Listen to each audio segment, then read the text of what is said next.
Hi guys, pakita ko nga pala yung aking mga sisiw ng Bob Orpington. So ito yung ating hen guys. We have our hen, then meron siyang 4 na sisiw. So yung mga sisiw guys is nilimliman niya lang. Yung iba kasi namatay. So ito lang yung natira. So meron siyang 9 eggs na nalimliman. May 8 na napisa, then 4 yung namatay sa sipon guys. So ito yung mga sisiw natin.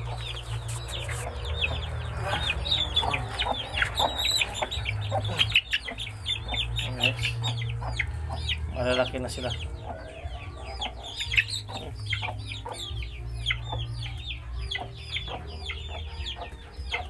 Bob Orpington.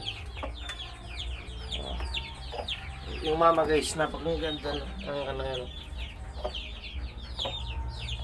Balahibo, makapal. Nagpa-pluck yung ano niya, balahibo. Ayan.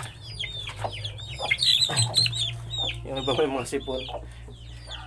Yung mga busog naman. Ayan. Sila guys. Sana makasurvive kahit tatlo makasurvive dito para may makip tayo guys, mapalaki at maparami din natin. Ayan.